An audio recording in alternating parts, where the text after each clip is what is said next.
Lisa Ascolese is an inventor's best friend. She is the founder of Inventing from A to Z, a company that she uses, devoting her time to helping inventors go from conception to the end. She's had a number of products placed on national platforms. She sits down with us today in the Jenleeion Circle to talk about her personal story and more. First of all, I'll say, Lisa, welcome. Thank you for joining me in the Jenleeion Circle.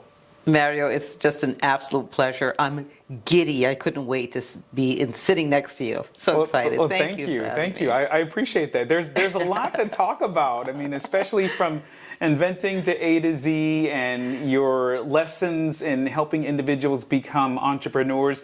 You've been inventing for a very long time. So both stepping back into your personal story about how it began, I think it began at 9 years old for you. Take me back to your childhood. Very good, Mario. Yes. So as a child, I have to start with saying I was born in London, raised in Brooklyn by West Indian parents. So as a child, back in the day, I would always come up with solutions for day-to-day issues, things that didn't serve me well.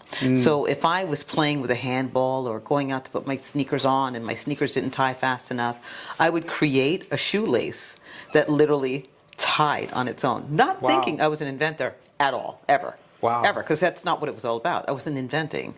I was recreating something that didn't exist. I was creating something that didn't exist. A solution. Yeah. A solution for a problem.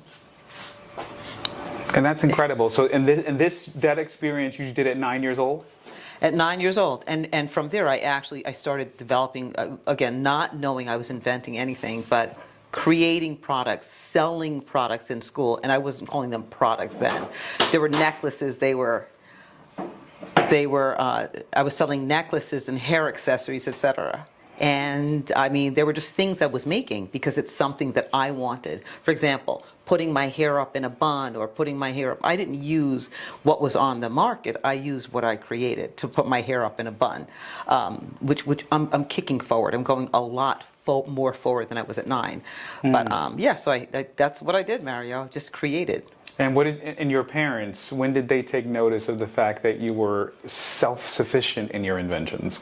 I have to say, way into my adulthood, like as an adult, because I think it was just so normal for me to take my mother's curtains apart and create hair accessories and create things. It was just normal.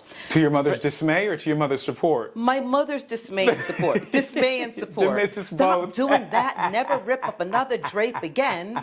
Stop ripping up my drapes and my sheets.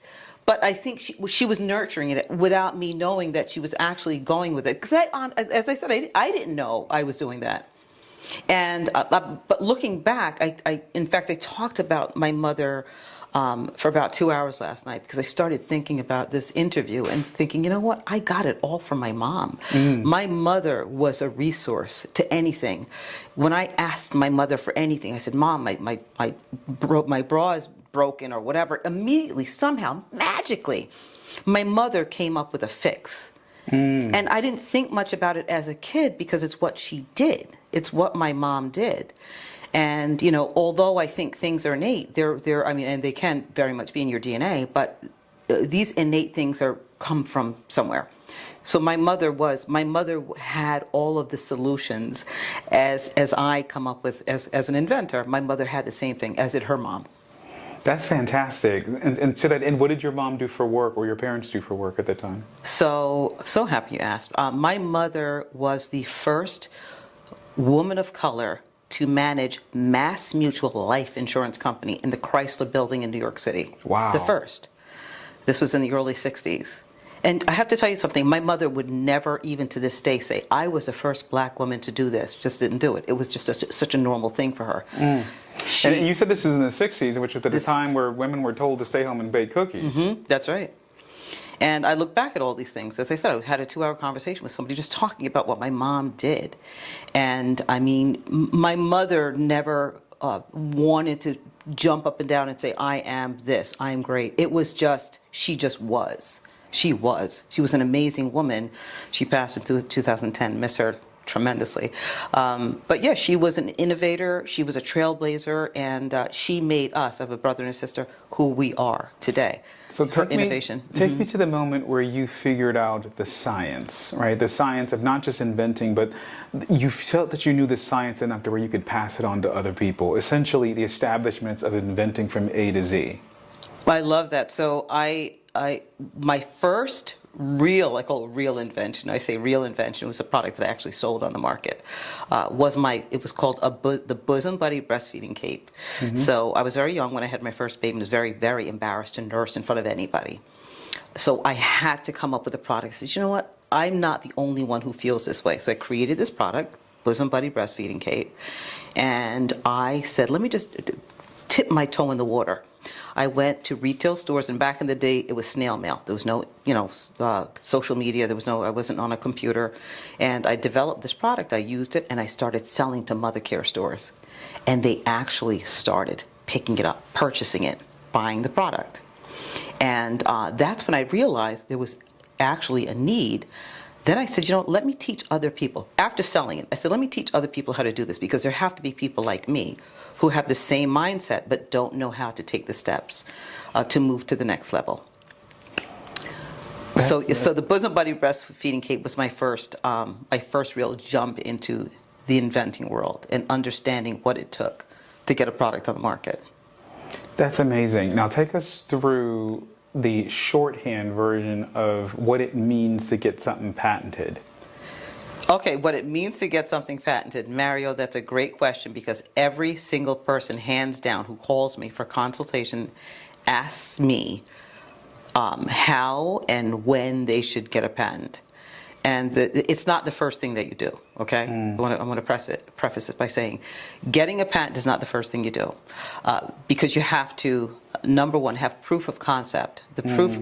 If you watch Shark Tank, so you'll always hear them say, well, show how the product works. What's the proof of concept? Is it functioning? People want to patent products that are not functioning yet. It's an idea. So when it's an idea, it has to be put on paper, understood first before you actually create or get a patent. So the process is develop a prototype the right way, make sure it's functioning before you get a patent. And I'll explain why. The reason you make sure you have a functioning product before you get a patent, because if you patent something that doesn't function, you then have to re-patent the product once it's actually functioning. So make sure your product is functioning and working the way it's going to be sold on the market. Now, you also have a podcast that you used where you're able to discuss everything about inventions. Tell us about that. So, yeah, my podcast is important to me because I'm helping other inventors to help other inventors. Helping inventors to help other inventors, right? So I have many clients I help develop products from a napkin idea all the way to the marketplace. Those are the people I have on my podcast, sharing their information and their experiences through the inventing process with all of the listeners. So I have to tell you, most people think inventing a product is simple. Come up with an idea, put it on a shelf, and it's done. It's over, it's easy.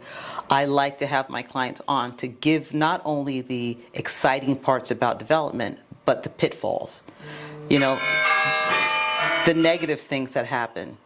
All of the negative things that happen, during the inventing process. It's not just invent it and get it on the shelf. It's take the steps,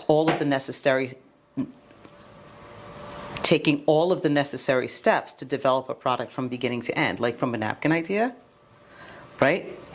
And going through the patent process, creating the prototypes, and then bringing it to market. It's not simple. So what do you do to encourage people that may have experienced flops to stay in the game? You just kind of keep it moving, it's important to hang around with people who are positive and who will encourage you, Mario. You know what I mean? Yeah. If you hang out with naysayers and people who are telling you that you can't all the time, you won't. And that becomes a part of a conversation that you have with yourself. I can't. My grandmother always said, you can, you must, and you will. Overcome every obstacle. Things that are thrown in front of you, unexpected moments, right? Moments that we had recently. Overcome those obstacles. How do you do it? Change the direction, change the direction. What are you most proud of for yourself? My family, my children, easily, hands down. So personally, my family, I love my family, I love God, but my family, my children, I'm so proud of them for just being the people they are. They're kind, they're wonderful. I want to say this about myself, okay? And my backing it up. The reason I can do what I do is because of my parents and their kindness and their guidance and their authenticity. Yeah. Kindness, Mario. That's first in my life. My children are raised to be kind, nice, authentic people who actually care about others.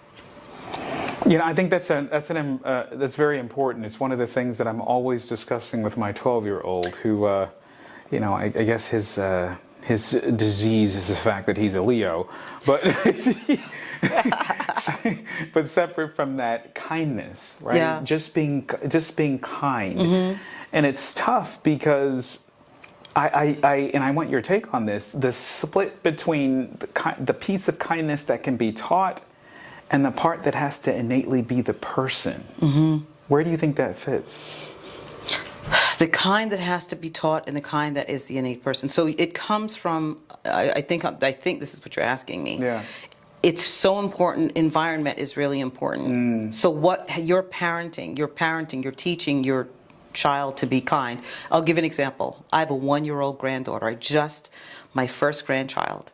Her name is Olivia.